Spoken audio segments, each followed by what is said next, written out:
Você já teve a experiência alguma vez na sua vida de pegar algum livro mais complexo de literatura, ler algumas páginas e depois perceber que você não entendeu absolutamente nada? E depois de uma semana você não lembra mais absolutamente nada, não lembra nem o nome dos personagens do livro? Esse é um problema muito comum nos leitores atuais do Brasil. Todo mundo gosta de discutir que o problema é que ninguém lê livros, o problema é que as pessoas ficam no Instagram o dia inteiro. Beleza.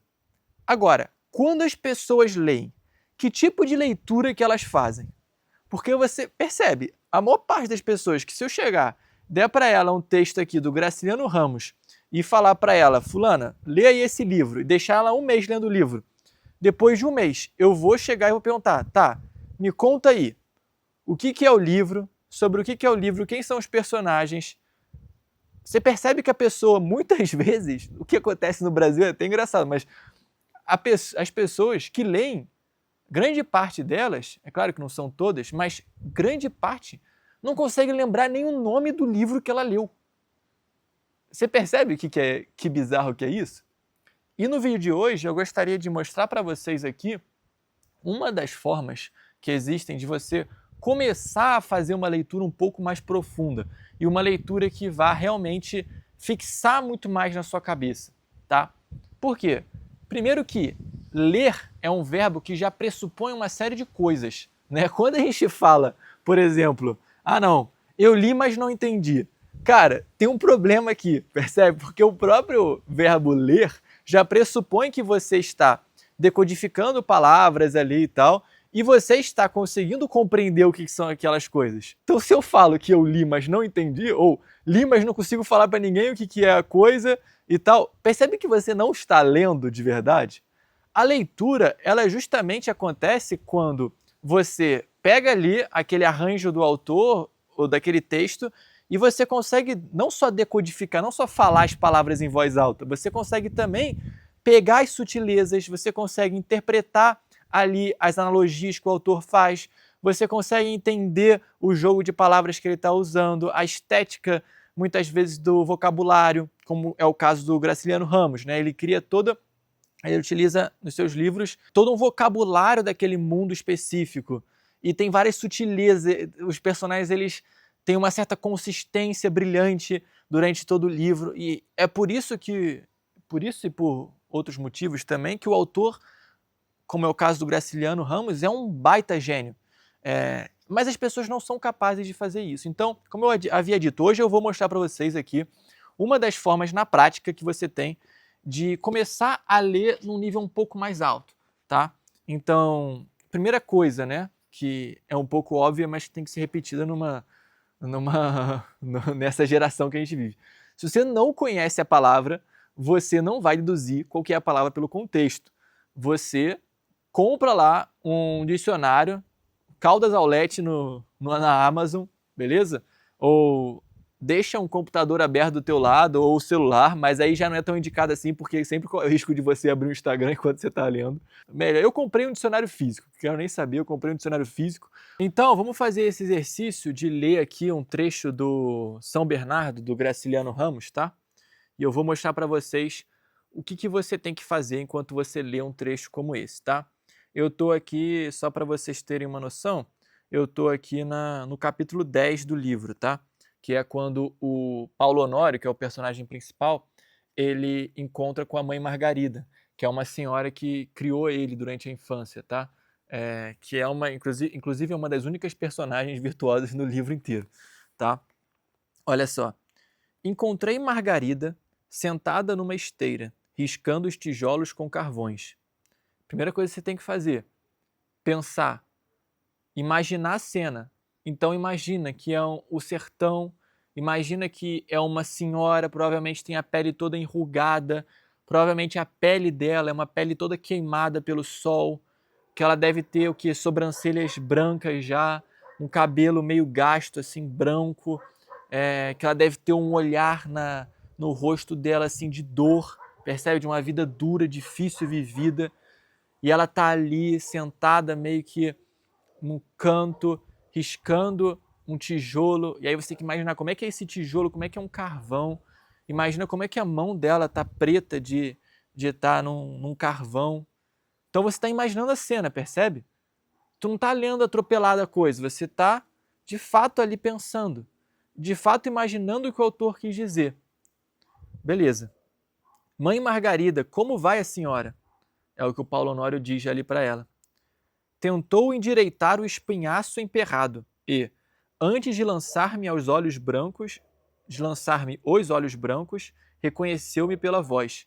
Então você tenta pensar, o que é o espinhaço, né? É a nossa coluna. Então, imagina uma senhora toda desgastada, uma senhora que viveu 70 anos numa vida difícil pra cacete. Imagina que ela é meio corcunda, né?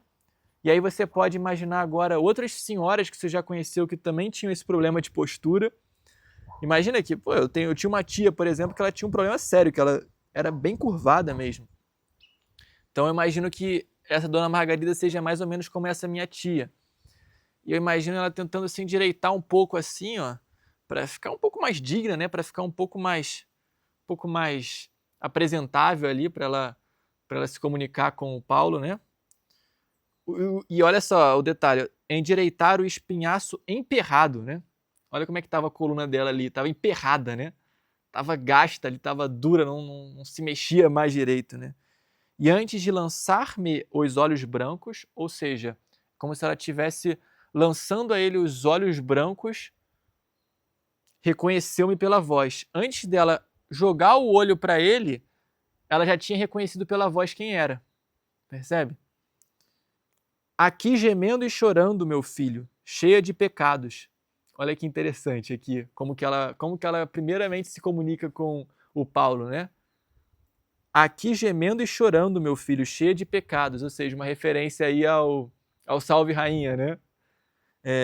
Então dá para ver que é uma senhora que, apesar de viver uma vida muito dura, uma vida muito difícil, ela tem a virtude de, em primeiro lugar, se reconhecer como pecadora, né? Então ela já fala, cara, eu tô aqui vivendo esse tormento de vida, mas não no sentido que ela está reclamando da vida dela, no sentido que ela se reconhece como alguém pecador também, alguém que não é digno da própria vida que tem, que tudo que tem é uma espécie de graça, né? Ela não está reclamando de nada aqui. E percebe que quando a gente começa a ler literatura dessa forma, isso começa a impactar a nossa vida, porque você percebe, cara, a situação dessa velhinha aqui, né? Eu ia falar essa velha, mas não vou falar isso, que é muito forte falar isso. Essa velhinha aqui, você percebe que a vida dela é uma vida desgraçada, uma vida muito dura. Logo mais aqui, a gente vai ter mais alguns detalhes sobre ela, né?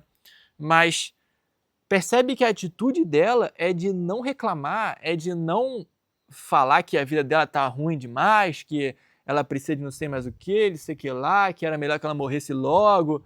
Igual tem vários idosos, né, que a gente já conhece que são assim, meio ranzinhos e tal. Ela não. E aí a gente olha para nossa própria situação, a nossa própria circunstância e vê, cara, eu reclamo muito da minha vida sem nem passar por nem um décimo do que essa senhora aqui passou. Né? Eu nem sei, né? A minha vida é tão fácil comparada à vida de alguém que sofreu, que foi criado no sertão, que teve que passar por... Imagina quantas situações difíceis de falta de alimento, se teve, por exemplo, algum ano que não teve chuva direito, não teve como plantar, não teve como comer direito, teve que dormir vários dias com a barriga meio vazia, teve que se alimentar às vezes durante um mês de uma mesma coisa, ou não teve água quando precisava ter água. Cara, nem consigo imaginar uma vida assim tão sofrida assim. Na verdade, eu consigo imaginar por meio da literatura.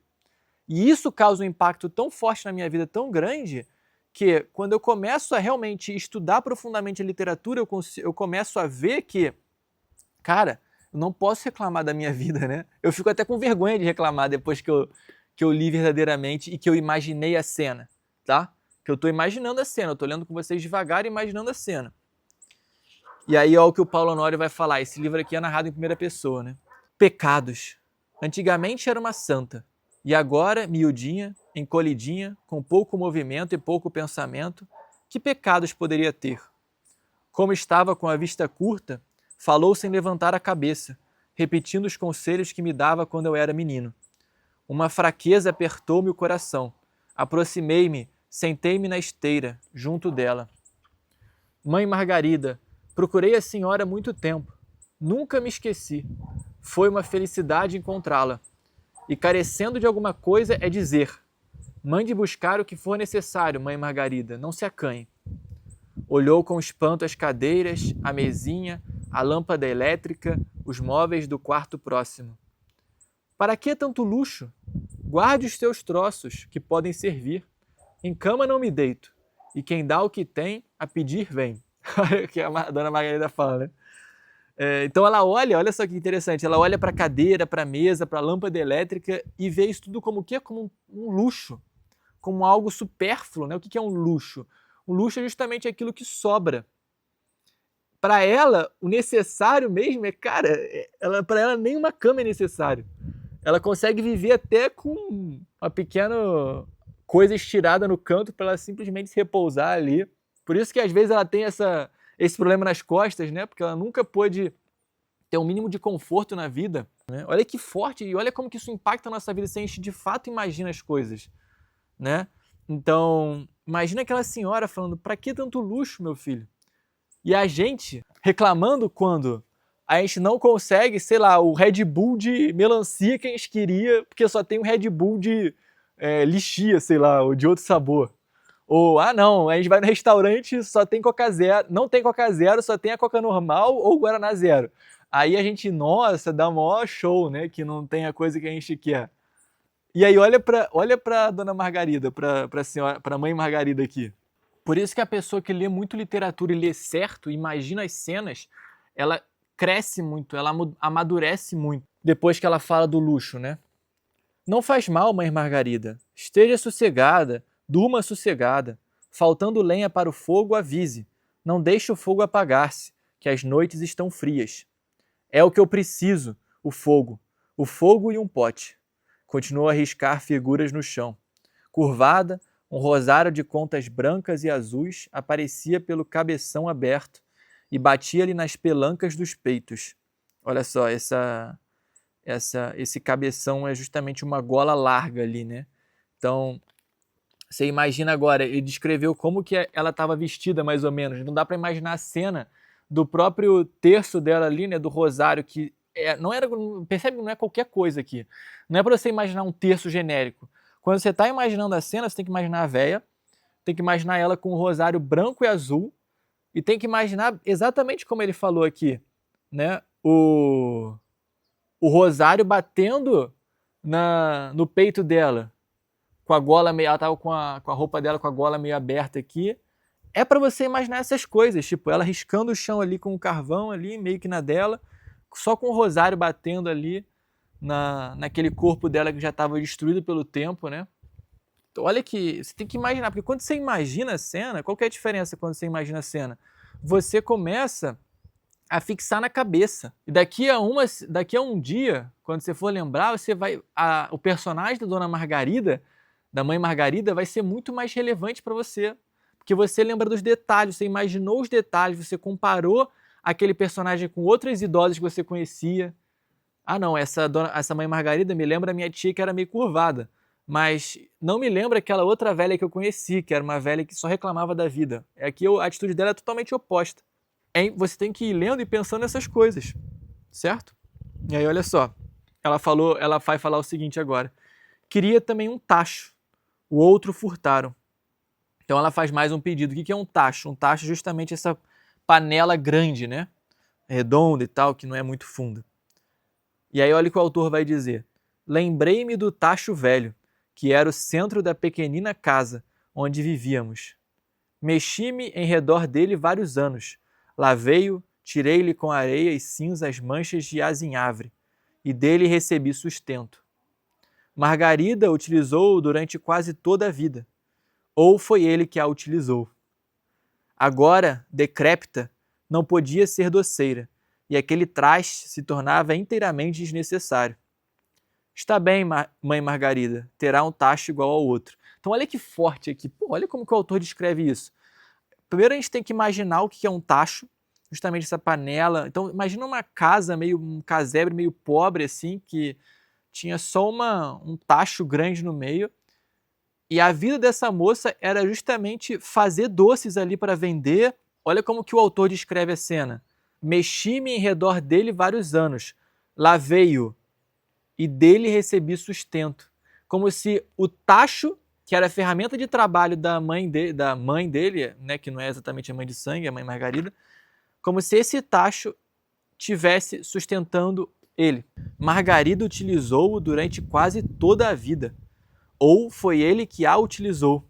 Ou seja, como se o tacho fosse uma coisa tão relevante para a vida dela que, na verdade, não foi ela que utilizava o tacho, mas é meio que uma relação contrária. Como se o tacho que utilizasse ela. Então aqui a gente vai começando a imaginar essas coisas. Cara, como assim? O que o autor quer dizer com o tacho que utilizava a mãe Margarida? O que isso quer dizer exatamente? Aí você tem que ficar meditando a coisa. Caramba. Então, como é que um tacho, como é que um instrumento de cozinha pode utilizar alguém? Aí você tem que imaginar como que era aquela vida, como que era morar numa casa de um cômodo só, que as paredes nem eram de tijolo, que o mesmo lugar que te aquecia era o lugar que cozinhava para vender doce de alguma forma. E aí você vai começando a ver que é uma vida tão brutal que é como se ela fosse utilizada, é como se o tacho que sustentasse ela, né? Que utilizasse ela. E agora ela já estava tão velha que ela não conseguia nem se mexer direito, não ia servir para nada dela o tacho, mas mesmo assim o Paulo aceita e ia comprar um tacho para ela porque ela pediu. Então, pessoal, quando você... Isso aqui eu li metade de uma página, tá? Quando você lê dessa forma, você começa a, de alguma forma, conhecer os personagens. E você para analisar, você para meditar, e você para conhecer as palavras. E aí você vai entendendo por que o livro é muito profundo, muito denso. Mas se você ler isso aqui, metendo pau, em 10 minutos eu li o capítulo inteiro. Cara, você não está lendo o Graciliano Ramos, percebe? Você está lendo, cara, você está conhecendo mais ou menos o enredo ali, mas é melhor você ir ler Crepúsculo. Porque você está jogando no lixo todas as sutilezas, todas as profundidades dos personagens.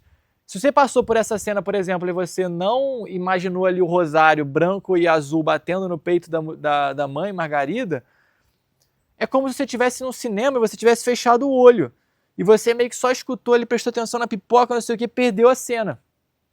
E aí aquilo, como é que vai se fixar na sua cabeça se ela nunca, na verdade, nem entrou na tua cabeça, essa informação? Você nunca conseguiu ver a coisa.